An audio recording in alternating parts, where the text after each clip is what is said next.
नमस्ते. कोल्हापूर जिल्हा मुख्याध्यापक संघ कोल्हापूर यांच्यामार्फत आज कोरोनाच्या महामारीमध्ये शाळा बंद पण शिक्षण चालू या उपक्रमासाठी ऑनलाईन क्लास गेले 2 महिन्यापासून सुरू केलेले आहेत. त्याचाच एक भाग होण्याचा मला कोल्हापूर जिल्हा मुख्याध्यापक संघानं तसेच गणित विषय समितीनं संधी निर्माण करून दिली. त्याबद्दल मी त्यांना प्रथमतः धन्यवाद देतो.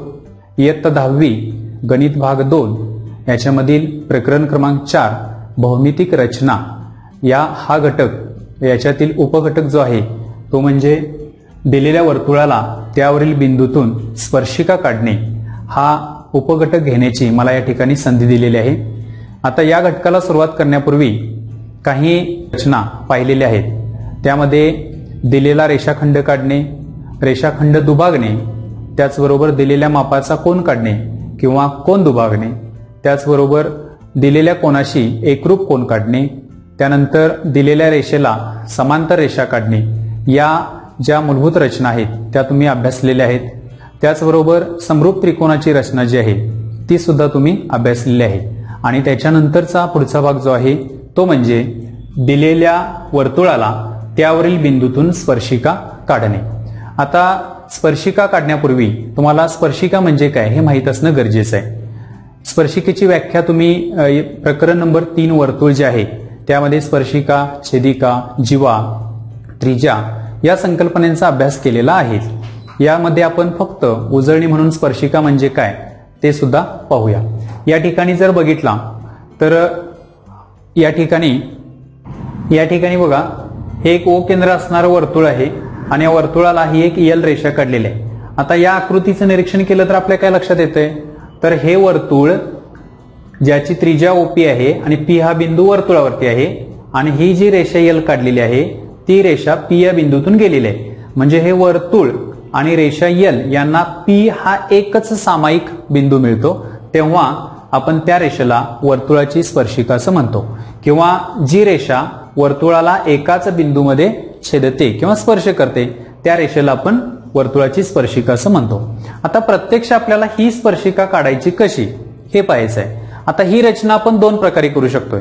एक म्हणजे दिलेला बिंदू जेव्हा वर्तुळावरती असेल म्हणजे हा पी बिंदू वर्तुळावरती आहे त्यासाठी त्रिज्येचा उपयोग करून म्हणजेच वर्तुळ केंद्राचा उपयोग करून ही रेषा कशी काढायची यल, आणि दुसरं वर्तुळ केंद्राचा उपयोग न करता सुद्धा आपल्याला स्पर्शिका काढता येते. आता हे करत असताना आपल्याला प्रकरण 3 मध्ये जे काही बेसिक पाहिलेलं आहे त्याचा सुद्धा आधार घेऊया. वर्तुळ केंद्राचा उपयोग करून स्पर्शिका काढणे ही रचना आपण या ठिकाणी पाहत आहोत. यासाठी जो गुणधर्म आपण वापरणार आहोत तो गुणधर्म कुठला तर त्रिज्येच्या बाह्य टोकाशी काढलेली लंबरेषा ही त्या वर्तुळाची स्पर्शिका असते. म्हणजे आपल्याला ही रचना करत असताना काय काय करायला पाहिजे बघा. एक केंद्रबिंदू घेऊन वर्तुळ काढायला पाहिजे. त्याच्यानंतर त्रिज्येच्या बाह्य टोकाशी म्हटलेलं आहे म्हणजे एक बिंदू आपल्याला वर्तुळावरती इथं पी घेतलेला आहे तसा बिंदू घ्यायला पाहिजे. त्यानंतर ओपी जोडल्यानंतर आपल्याला त्रिज्या मिळेल ही त्रिज्या काढायला पाहिजे आणि या त्रिज्येचे बाह्य टोक जे पी आहे त्या पी बिंदूतून ही रेषा यल काढायला पाहिजे. आता ही काढत असताना ही रेषा कशी आली पाहिजे तर ती इथं ओपीला लंब रेषा आली पाहिजे. जेव्हा ती रेषा यल ओपीला लंब येईल तेव्हाच आपण त्या रेषा यलला त्या वर्तुळाची स्पर्शिका असं म्हणणार. म्हणजे काय काय करायला पाहिजे बघा. एक ओ केंद्रबिंदू घेऊन आपल्याला वर्तुळ काढायला पाहिजे. दुसरं आपल्याला पी बिंदू कोणताही वर्तुळ आता इथं या ठिकाणी घेतला याचा अर्थ तो इथंच घ्यायला पाहिजे असं नाही. तो तुम्ही इथं घ्या इथं घ्या इथं घ्या कुठेही पी बिंदू घेतला तरी चालेल. त्याच्यानंतर ओपी हा किरण काढला पाहिजे. पुढे आपण एक्स हे नाव दिलेलं आहे म्हणजे ओ एक्स किरण काढला पाहिजे. आणि आता रेषाखंड दुभागणे आपल्याला माहित आहे, किरण दुभागणे माहित नाही.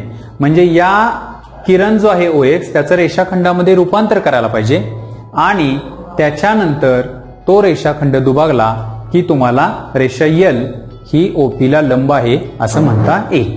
आता आपण प्रत्यक्ष ह्या ज्या रचनेच्या पायऱ्या पाहिल्या त्याच्या पद्धतीनं कृती आपण करूया. ओके. ओ समजा या ठिकाणी ओ हा केंद्रबिंदू घेतलेला आहे. त्याच्यानंतर उदाहरणामध्ये जर तुम्हाला सांगितलेलं असेल की 2.5 सेमी त्रिज्येचे वर्तुळ काढा त्यावरती कोणताही एक बिंदू P घ्या आणि त्या P बिंदूतून जाणारी वर्तुळाची स्पर्शिका काढा. असं उदाहरण असेल तर त्या पद्धतीनं. आता आपण इथं काय करणार आहे, सोयीस्कर त्रिज्येचे एक वर्तुळ काढणार आहोत आणि त्या वर्तुळावरती कोणताही P बिंदू घेऊन त्या P मधून वर्तुळाला स्पर्शिका काढणार आहोत. भौमितिक साधने तुम्हाला माहित आहेत, याला आपण कंपास म्हणतोय. या कंपासच्या साहाय्याने आपण वर्तुळ काढणार आणि दुसरं म्हणजे रेषा काढणे किंवा रेषाखंड काढणे, यासाठी आपण हे दुसरं मोजपट्टी जे साधन आहे या दोन साधनांचा या ठिकाणी उपयोग करणार आहोत. आता O हा या ठिकाणी वर्तुळाचा केंद्रबिंदू घेतलेला आहे. बघा या ठिकाणी आपण O हे वर्तुळ केंद्र घेतलेलं आहे. सोयीस्कर त्रिज्या आपण घेणार आहे. उदाहरणामध्ये जर सांगितलेलं असेल 3 सेमी त्रिज्या 2.5 2.6 तर त्या पद्धतीनं कंपासमध्ये तुम्हाला पट्टीच्या साहाय्याने त्रिज्या घ्यायची आहे. आता या ठिकाणी O केंद्र घेतल्यानंतर कंपासचं लोखंडी टोक जे आहे ते तुम्ही O बिंदूवरती ठेवा आणि ज्या त्रिज्येचं वर्तुळ सांगितलेलं आहे त्या त्रिज्येचं तुम्हाला वर्तुळ काढायचं आहे. आता या ठिकाणी हे वर्तुळ आपण काढलेलं आहे. त्यानंतर दुसरी स्टेप जी आहे कृतीमध्ये बघा, O केंद्र असलेले वर्तुळ काढा, आपण काढलेलं आहे. त्यावरती P बिंदू घ्या म्हटलेला आहे. आता या ठिकाणी आपण वर्तुळावरती हा P बिंदू घेतलेला आहे आणि या P बिंदूमधून आपल्याला आता वर्तुळाची स्पर्शिका काढायची आहे. मग यासाठी काय करावं लागेल, तर पहिल्यांदा तुम्हाला OP हा किरण काढावा लागेल. पट्टीच्या सहाय्यानं OP किरण काढलेला आहे. मी या ठिकाणी आणखी एक बिंदू घेतो X, म्हणजे किरण OP म्हणा किंवा किरण OX म्हणा. आता किरण OX आपण दुभागू शकत नाही, म्हणजे आपल्याला याचं काय करायला पाहिजे, रेषाखंडामध्ये रूपांतर करायला पाहिजे. मग त्यासाठी पुन्हा काय करायचं बघा, आपल्याला P हा केंद्रबिंदू घ्या आणि सोयीस्कर अंतर घेऊन किरण OX वरती दोन्ही बाजूला कंस काढून घ्या. हे दोन कंस काढले. समजा हा या ठिकाणी बिंदू आहे A आणि हा दुसरा बिंदू इथं घेतला B, म्हणजे तुम्हाला रेषाखंड AB मिळाला. आता रेषाखंड दुभागणे ही रचना तुम्हाला माहित आहे. रेषाखंड कसा दुभागायचा मित्रांनो, तर रेषाखंड दुभागण्याची जी पायऱ्या आहेत, ज्या पायऱ्या आहेत त्यामध्ये एक दिलेल्या रेषाखंडाच्या निम्म्यापेक्षा जास्त अंतर कंपासमध्ये घ्या आणि रेषाखंडाच्या दोन्ही बाजूला म्हणजे वरील आणि खालील बाजूला काय करा, तर कंस छेदणारे कंस काढा आणि छेदनबिंदू जोडून जी रेषा मिळेल त्यामुळे त्या रेषाखंडाचे विभाजन होईल. ओके, आता आपण काय करणार आहे बघा, या ठिकाणी हा रेषाखंड AB आहे.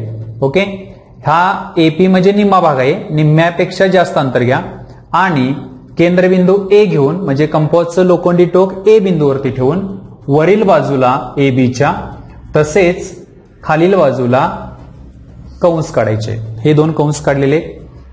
अंतर न बदलता कंपासमध्ये जे आपण आता अंतर म्हणजे त्रिज्या घेतलेली आहे ती त्रिज्या न बदलता कंपासचं लोखंडी टोक B बिंदूवरती ठेवायचं आहे आणि पहिल्या कंसांना छेदणारे दुसरे कंस काढायचे आहेत. ओके, कंस काढत असताना या पद्धतीनं आपण काढलेले. आता काय करायचं आहे बघा, पुढं हा कंस जरी नाही काढला या ठिकाणी तरी सुद्धा चालू शकेल, कारण हा इथं छेदनबिंदू मिळालाय, P बिंदू फिक्स आहे, म्हणजे हे दोन बिंदू जोडले तरी चालतील. या ठिकाणी समजा नावे देऊया आपण. हा बिंदू घेतला मी समजा R आणि S. आता यांचे जे छेदनबिंदू आपल्याला मिळालेले आहेत ते छेदनबिंदू आपण पट्टीच्या सहाय्यानं जोडणार आहोत. ओके, बघा कोणते कोणते बिंदू, बिंदू R, बिंदू P आणि बिंदू S हे तीनही बिंदू एका रेषेमध्ये असणार आहेत. त्यामुळे जोडत असताना काळजी घ्या की हा R छेदनबिंदू, त्यानंतर हा बिंदू P आणि हा बिंदू S हे एकाच रेषेमध्ये आले पाहिजे. आता ही रेषा आपण इथं काढलेली आहे. या रेषेला समजा तुम्ही L नाव दिला तरी सुद्धा चालू शकेल. आणि ही रेषा काढलेली जी आहे ती P या ठिकाणी लंब आहे AB ला. ओके, म्हणजे आपण विश्लेषणमध्ये जो मुख्य गुणधर्म पाहिलेला होता त्याच्यामध्ये म्हटलं होतं की त्रिज्येच्या बाह्य टोकाशी काढलेली लंबरेषा ही त्या वर्तुळाची स्पर्शिका असते. बघा AP O केंद्र असणारं हे वर्तुळ आहे. AP ही त्या वर्तुळाची त्रिज्या आहे आणि या त्रिज्येचं बाह्य टोक म्हणजे हे P. या P बिंदूमधून ही रेषा L आपण लंब काढलेली आहे. ही लंब कुणाला आहे, तर OP ला म्हणा किंवा OX ला म्हणा, इथं लंब काढलेले आहे. त्यामुळे रेषा L ही या वर्तुळाची स्पर्शिका आहे, कारण ती एकाच बिंदूमध्ये वर्तुळाला स्पर्श करते. ओके, तर बघा रचनेच्या पायऱ्या पुन्हा एक वेळ. एक आपण काय केलं, ओ केंद्र असलेले वर्तुळ काढले. या ठिकाणी ओ केंद्र घेतलं आणि वर्तुळ काढलं. त्यावरती पी हा बिंदू घ्या. त्यावरती पी हा कोणताही बिंदू घेतला. हा बिंदू पी घेत असताना तुम्हाला इथंच घ्यायला पाहिजे असं नाही, तुम्ही या परिघावरती कुठेही पी घेतला तरी चालेल. त्याच्यानंतर दुसरी स्टेप सांगितली होती किरण ओपी काढा. या ठिकाणी आपण किरण ओपी काढला. ओपी म्हणजे इथंपर्यंत नाही, किरण ज्यावेळी म्हणतो आपण त्यावेळी त्याच्या पुढे असंख्य बिंदू असतील, आपण एक्स पर्यंत पुढे वाढवलेला आहे. ओके, म्हणजे किरण ओ एक्स काढला असं म्हणूया. त्याच्यानंतर काय केलेलं आहे, पी वरती कंपासचे लोखंडी टोक ठेवून ए आणि बी हे दोन बिंदू मिळवले. त्याच्यामुळे हा रेषाखंड ए बी तयार झाला. आता रेषाखंड ए बी तयार झाल्यानंतर आपण रेषाखंड ए बी दुभागला. कसं दुभागला, तर ए बीच्या निम्म्यापेक्षा जास्त अंतर घेतलं आणि ही रेषा यल आपण काढलेली आहे. म्हणजे तिसरी स्टेप होती, बिंदू पी मधून किरण ओ एक्स ला लंब रेषा यल काढा. ही लंब रेषा आपण यल काढली.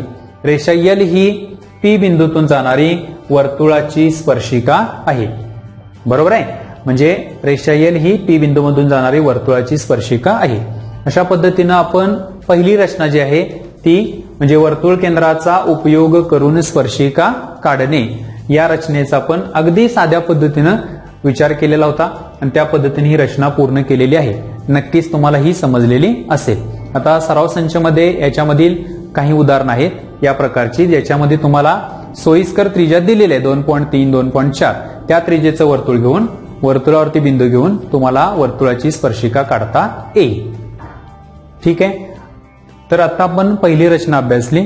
आता आपल्याला 2 नंबरची रचना बघायची आहे, वर्तुळ केंद्राचा उपयोग न करता स्पर्शिका काढणे. म्हणजे या ठिकाणी सुद्धा आपल्याला स्पर्शिकाच काढायची आहे, पण कशा पद्धतीनं, तर आता आपण वर्तुळ केंद्राचा उपयोग करून काढली होती, म्हणजे त्रिज्या काढली होती आणि मग स्पर्शिका काढली होती. त्याऐवजी आपण आता इथं काय करणार आहे, वर्तुळ केंद्राचा उपयोग न करता स्पर्शिका काढणे. मग आता ही रचना कशा पद्धतीनं करता येईल, तर त्या विश्लेषणासाठी आपण इथे एक आकृती काढलेली आहे. ओ केंद्र असणारे या ठिकाणी वर्तुळ काढलेले आहे. त्यानंतर काय केलेलं आहे बघा, समजा बिंदू सी मधून जाणारी रेषा यल ही स्पर्शिका आहे, वर एक सीबी ही त्याची जीव आहे. म्हणजे ओ केंद्र असणाऱ्या वर्तुळावरती इथं हा सी बिंदू घेतलेला आहे आणि सी मधून जाणारी ही यल आपण स्पर्शिका काढलेली आहे. त्याच्यानंतर सीबी ही त्या वर्तुळाची सी मधून जाणारी जीवा काढलेली आहे. ओके, तर पाठीमागं तुम्ही तिसऱ्या प्रकरणामध्ये वर्तुळ या प्रकरणामध्ये अंतर्लिखित कोनाचे प्रमेय तसेच स्पर्शिका छेदिका प्रमेय यांचा अभ्यास केलेला आहे.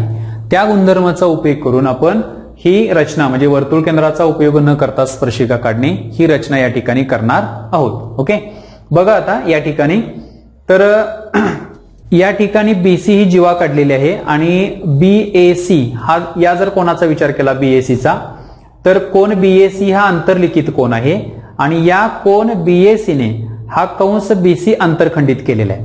म्हणजे आपल्याला या ठिकाणचं माप म्हणजे अंतर्लिखित कोनाचे माप हे त्याने अंतरखंडित केलेल्या कंसाच्या मापाच्या निम्मे असते. या गुणधर्मानुसार काय मिळेल बघा आपल्याला, कोन बीएसी बरोबर 1/2 माप कंस बीसी. म्हणजे या बीएसीचं माप या कंस बीसीच्या निम्म. नंबर 1 दिलेला आहे त्याला आपण अंतर्लिखित कोनाचे प्रमेय. त्याच्यानंतर स्पर्शिका छेदिका प्रमेय आपण पाहिलेला आहे. आता स्पर्शिका छेदिका म्हणजे काय होतं, ते स्पर्शिकेने छेदिकेशी केलेला कोन.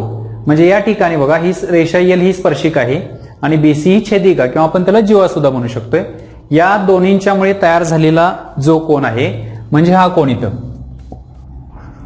कोन बीसीडी हा कोन. ओके, तर या कोनाचं माप बीसीडी या कोनाचे माप हे सुद्धा त्याने अंतरखंडित केलेल्या कंसाच्या मापाच्या निम्म. म्हणजे कोन बीसीडीचं माप हे कंस बीसीच्या निम्म असेल. ओके, म्हणजे दुसरं विधान काय मिळालं बघा इथं आपल्याला, कोन बीसीडी बरोबर 1/2 माप कंस बीसी. ओके, कारण काय त्याला, तर स्पर्शिका छेदिका प्रमेय. आता याला नंबर आपण 2 देऊ. आता विधान 1 आणि 2चा जर तुम्ही विचार केला, सरळ दिसते आपल्याला या ठिकाणी की विधान 1 ची उजवी बाजू आणि विधान 2 ची उजवी बाजू बघा, 1/2 माप कंस बीसी, 1/2 माप कंस बीसी. म्हणजे उजवी बाजू 1 आणि 2 ची समान आहे. याचा अर्थ विधान 1 आणि 2 ची डावी बाजू सुद्धा समान असली पाहिजे. म्हणून 1 आणि 2 वरून आपण लिहू शकतोय कोन बीएसी बरोबर कोन बीसीडी. हे आपण इथे विधान लिहिलेलं आहे तिसरं. देअरफॉर म्हणून कोन बीएसी बरोबर कोन बीसीडी. आता आकृतीकडे जरासं पाहूया. कोन बीएसी आणि कोन बीसीडी जे आहे त्या आकृतीमध्ये बघा, हा या ठिकाणी आहे कोन बीएसी म्हणजे हा कोणाला, आणि बीसीडी म्हणजे हा कोणाला, म्हणजे हे दोन कोण आपल्याला इथे एकरूप मिळतात. म्हणजे जर आपल्याला रेषा एल ही सी बिंदूतून जाणारी स्पर्शिका काढायची असेल तर कोन बीएसी ला एकरूप कोन बीसीडी काढायला पाहिजे. आता एकरूप कोनांची रचना आपण पाहिली, म्हणजे दिलेला कोन असेल तर त्या कोनाशी एकरूप कोन काढणे ही रचना आपण अभ्यासलेली आहे बेसिक म्हणजे मूलभूत रचनेमध्ये. त्याचा आधार घेऊन आपण या ठिकाणी कोन बीएसी ला एकरूप कोन बीसीडी काढणार आहोत. म्हणजे आता या ठिकाणी प्रथम काय करायला पाहिजे बघा, उदाहरणामध्ये जर तुम्हाला त्रिज्या दिली असेल तर त्रिज्या घेऊन त्याच त्रिज्येचं वर्तुळ काढायला पाहिजे. म्हणजे प्रथम आपण ओ हा केंद्रबिंदू घेणार, दिलेल्या त्रिज्येचं वर्तुळ काढणार, वर्तुळावरती एक बिंदू सी घेणार, त्यानंतर सी मधून सीबी ही आपल्याला काय काढायला पाहिजे, जीवा काढायला पाहिजे. ती जीवा आणि कोन बीएसी हा आंतरलिखित कोन तयार करायला पाहिजे आणि मग कोन बीएसी ला एकरूप असणारा कोन बीसीडी काढायला पाहिजे. ओके, तर आता प्रत्यक्ष आपण रचना बघूया. ती या ठिकाणी ओ केंद्रबिंदू प्रथम घेऊ आपण. समजा या ठिकाणी ओ एक केंद्रबिंदू घेतलेला आहे. आता ओ केंद्रबिंदू घेतल्यानंतर सोयीस्कर त्रिज्येचं आपण वर्तुळ किंवा योग्य त्रिज्येचं वर्तुळ किंवा उदाहरणामध्ये सांगितलं असेल त्या त्रिज्येचं वर्तुळ काढायचं आहे. म्हणजे इथं लोखंडी टोक कंपासचं जे आहे ते ओ बिंदूवरती ठेवा आणि योग्य त्रिज्येचं किंवा दिलेल्या त्रिज्येचं वर्तुळ काढा. या ठिकाणी हे वर्तुळ काढलेलं आहे. आता वर्तुळावरती कोणताही बिंदू घ्या. समजा या वर्तुळावरती हा सी बिंदू मी या ठिकाणी घेतलेला आहे. ओके, तर हा सी बिंदू घेतल्यानंतर आपल्याला जीवा काढायची आहे. या ठिकाणी सीबी म्हणजे वर्तुळावरती दुसरा हा जो बिंदू मिळाला त्याला बी नाव देऊ, म्हणजे आपल्याला सीबी ही एक जीवा मिळाली. आता काय करायचं आहे, सीबी जीवा असणारा एक आंतरलिखित कोन तयार करायचा आहे. त्यासाठी मी काय करतो, या ठिकाणी ए बिंदू घेतो वर्तुळावरती आणखी तिसरा, आणि पट्टीच्या सहाय्यानं हा बिंदू ए हा सी ला आणि ए हा पुन्हा बी ला या पद्धतीनं जोडून घेतलेला आहे. म्हणजे इथं काय तयार झालं, कोन बीएसी हा आंतरलिखित कोन तयार झाला. बीसी इथं आपण काय केलेले आहे, जीवा काढलेले आहे. आता काय करायचं आहे आपल्याला, मगाशी आपण विश्लेषण मध्ये पाहिलं बीएसी ला एकरूप कोन बीसीडी काढायचा आहे. मग त्यासाठी हा कोन इथं बीएसी तयार झाला, या कोन बीएसी ला एकरूप असणारा कोन बीसीडी म्हणजे सी बिंदू जवळ काढावा लागेल. मग आता एकरूप कोनाची रचना जी आहे त्या रचनेचा आपण या ठिकाणी आधार घेतोय. त्यासाठी काय करावं लागेल, तर कोन बीएसीचा ए हा शिरोबिंदू आहे. या शिरोबिंदूवरती कंपासचं लोखंडी टोक ठेवा आणि सोयीस्कर त्रिज्या घेऊन कोन बीएसीच्या भुजा ए बी आणि एसी या भुजांवरती कंस काढून घ्या. हे दोन बिंदू इथे मिळवले किंवा हा पूर्ण कंस काढला तरी सुद्धा चालेल. आता जे दोन बिंदू मिळाले, समजा हा बिंदू आहे पी आणि हा बिंदू आहे क्यू. ओके, काय केलं आपण, कंपासमध्ये सोयीस्कर त्रिज्या घेतली, लोखंडी टोक ए वरती ठेवलं आणि कोन बीएसीच्या भुजा एसी आणि ए बी यांना छेदणारा हा कंस काढलेला आहे. आता पुढे काय करायचं आहे बघा, आपल्याला हीच त्रिज्या घेऊन आपल्याला बिंदू सी जवळ यायचं आहे. त्रिज्या बदलायची नाही, जी इथं आपण त्रिज्या घेतलेली आहे तीच त्रिज्या घ्यायची. लोखंडी टोक कंपासचं सी बिंदू जवळ ठेवा आणि जीवा बीसी ला छेदणारा कंस इथून इथपर्यंत आपल्याला काढायचा आहे. ओके, आता त्यानंतर त्रिज्या पीक्यू पुन्हा कंपासमध्ये घ्यायची आहे तुम्हाला. म्हणजे पीक्यू हे अंतर कंपासच्या सहाय्याने जे काय असेल ते घ्या. हे पीक्यू अंतर घेतलं. हा जो कंस काढलेला आहे या ठिकाणी समजा आणखी एक नाव देतो मी, एक्स नाव देतो. आता जे आपण पीक्यू अंतर घेतलेलं आहे किंवा पीक्यू ही त्रिज्या घेतलेली आहे, ती त्रिज्या किंवा त्या त्रिज्येचं जे केंद्र आहे ते एक्स असेल. म्हणजे एक्स वरती कंपासचं लोखंडी टोक ठेवा आणि पहिल्या कंसाला, हा जो कंस आपण काढलेला आहे या ठिकाणी, या कंसाला छेदणारा दुसरा कंस काढा. ओके, म्हणजे हा कंस इथे मिळाला. समजा याला नाव दिलं मी डी. हा इथे छेदन बिंदू जो कंसाचा आहे तो डी मिळाला. आता काय करायचं आहे बघा आपल्याला, तर हा बिंदू सी आणि हा दुसरा बिंदू आहे डी. पट्टीच्या सहाय्यानं हे आपल्याला बिंदू सी आणि बिंदू डी नीट जोडून घ्यायचे आहेत. ओके, त्याच्यामुळे आपल्याला काय मिळालं, सीडी ही एक रेषा किंवा याला नाव दिलं तर यल ही एक रेषा मिळाली जी वर्तुळाला सी या एकाच बिंदूमध्ये छेदते किंवा स्पर्श करते, त्यामुळं ही वर्तुळाची काय झाली, स्पर्शिका. आता समजा तुम्हाला या ठिकाणी कोन जे तयार झाले होते, कोन BAC आणि कोन BCD, आपण विश्लेषणमध्ये पाहिलेलं होतं की हे दोन कोन एकरूप आले पाहिजेत. जेव्हा ते दोन कोन एकरूप असतील तेव्हा ही वर्तुळाची रेषा यल स्पर्शिका असेल. भौमितिक साधन आपल्याकडे आहे कोनमापक. या कोनमापकाच्या सहाय्यानं या ठिकाणी असणारा कोन BAC आणि BCD आपण मोजूया. आता समजा हा कोन मोजला, या ठिकाणी 40 अंशाचा इथं कोन आपल्याला BAC मिळतो. या ठिकाणी जो कोन BAC मिळालेला आहे, कोन BAC बरोबर 40 अंश आलेला आहे. आणि दुसरा कोन जो आहे कोन BCD हा सुद्धा आपल्याला मोजायचा आहे.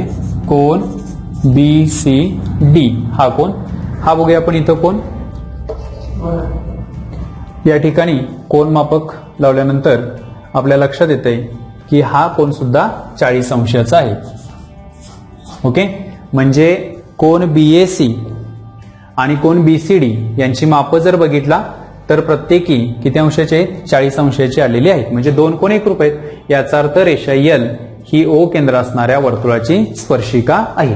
पुन्हा एक वेळ बघा, रचनेच्या पायऱ्या आपण काय काय केलेल्या आहेत. तर यामध्ये पहिली काय केली, O केंद्र असलेले वर्तुळ काढले. या ठिकाणी O केंद्रबिंदू घेतला आणि हे वर्तुळ काढलेलं आहे. वर्तुळावर C हा कोणताही बिंदू घ्या, वर्तुळावरती C हा कोणताही बिंदू घेतला. त्याच्यानंतर काय केलं तर जीवा BC व आंतरलिखित कोन CAB काढला. बघा, जीवा BC ही या ठिकाणी काढली आणि आंतरलिखित कोन BAC या ठिकाणी काढलेला आहे. त्याच्यानंतर कंपासमध्ये सोयीस्कर त्रिज्या घेऊन बिंदू A केंद्र घेऊन कोन BAC च्या भुजांना बिंदू P व Q मध्ये छेदणारे कंस काढा. बघा, कंपासमध्ये सोयीस्कर आपण या ठिकाणी काय केली, ही त्रिज्या घेतली. ओके, A केंद्रबिंदू घेतले आणि कोन BAC च्या भुजांना छेदणारा कंस काढला. त्याला आपण अनुक्रमे P आणि Q अशी दोन नावं दिलेली आहेत. त्याच्यानंतर काय केलं, तीच त्रिज्या व केंद्र C घेऊन जीवा CB ला छेदणारा कंस काढा. या ठिकाणी ही जी त्रिज्या घेतलेली तीच त्रिज्या या ठिकाणी घेतली आणि ही जीवा BC आहे त्याला छेदणारा हा कंस या ठिकाणी आपण काढलेला आहे. ओके, त्याच्यानंतर काय केलं तर कंपासमध्ये PQ एवढी त्रिज्या घ्या. कंपासमध्ये आपण काय केलं, PQ हे जे अंतर आहे, PQ त्रिज्या म्हणतो आपण त्याला, हे PQ इतकी काय घेतलेली आहे, त्रिज्या घेतलेली आहे. आणि PQ एवढी त्रिज्या घ्या. केंद्र R घेऊन आधी काढलेल्या कंसाला छेदणारा कंस काढा. म्हणजे हा इथं बिंदू आणि इथून पहिल्या कंसाला छेदणारा हा कंस काढला. छेदनबिंदूला D नाव द्या. रेषा CD ही वर्तुळाची स्पर्शिका आहे. म्हणजे छेदनबिंदूला इथं D नाव दिलं आणि रेषा आपल्याला काय मिळाली, CD मिळाली. ही CD रेषा म्हणजेच आपण पुढे जाऊन त्याला यल नाव दिलेलं आहे. रेषा यल ही त्या वर्तुळाची काय असेल, स्पर्शिका आहे. म्हणजे आपण इथं काय केलं तर O केंद्रबिंदू घेतला, पण त्रिज्या काढलेली आहे काय बघा, तर नाही काढलेली आपण त्रिज्या. म्हणजे त्रिज्येचा उपयोग केलेला नाही, याचा अर्थ वर्तुळ केंद्राचा सुद्धा आपण इथं उपयोग केलेला नाही. फक्त वर्तुळ काढण्यासाठी केंद्रबिंदू आपण घेतलेला आहे. त्या केंद्रबिंदूपासून कुठलाही रेषाखंड आपण काढलेला नाही. म्हणजे ही रचना कशी झाली, वर्तुळ केंद्राचा उपयोग न करता स्पर्शिका काढणे ही रचना या ठिकाणी झालेली आहे. ओके, तुम्हाला नक्कीच ही रचना समजलेली असेल. सराव संचमध्ये या प्रकारची उदाहरणं आहेत, ती उदाहरणं तुम्ही सोडवू शकताय. आता या उदाहरणामध्ये सुद्धा आपण सोयीस्कर त्रिज्या घेतलेली. तुम्हाला जर त्रिज्या उदाहरणामध्ये दिलेली असेल 2.5 घ्या, 3.2 सेंटीमीटर घ्या, तर तेवढी त्रिज्या तुम्ही घ्यायची आहे आणि वर्तुळ काढायचं आहे. बाकी इथं दुसरं कुठलंही माप द्यावं लागत नाही. ओके, तर विद्यार्थी मित्र हो, आज आपण या ऑनलाईन तासामध्ये दोन प्रकारच्या रचना पाहिल्या. ऍक्च्युली स्पर्शिका काढणे ही एकच रचना आहे, पण ती रचना दोन वेगवेगळ्या पद्धतीनं, म्हणजे पहिली रचना जी पाहिली आपण वर्तुळ केंद्राचा उपयोग न करता स्पर्शिका काढणे, त्या पद्धतीने आपण काय केलं, रचना केली. आणि दुसरं म्हणजे वर्तुळ केंद्राचा उपयोग न करता स्पर्शिका काढणे, त्या पद्धतीने सुद्धा रचना केलेली आहे. तुम्हाला उदाहरण सराव संचमध्ये आणि प्रश्नसंचमध्ये या प्रकारची काही वेगवेगळी उदाहरणं आहेत. त्या उदाहरणांचा तुम्ही अभ्यास करा आणि चांगल्या पद्धतीनं रचनेचे जे मार्क आहेत ते तुम्ही मिळवा. आज या ठिकाणी मला हा घटक घेण्याची मुख्याध्यापक संघ तसेच गणित विषय समिती यांनी संधी दिली त्याबद्दल मी पुन्हा एकदा यांचे आभार मानतो आणि मी माझा पाठ या ठिकाणी संपवतो. धन्यवाद.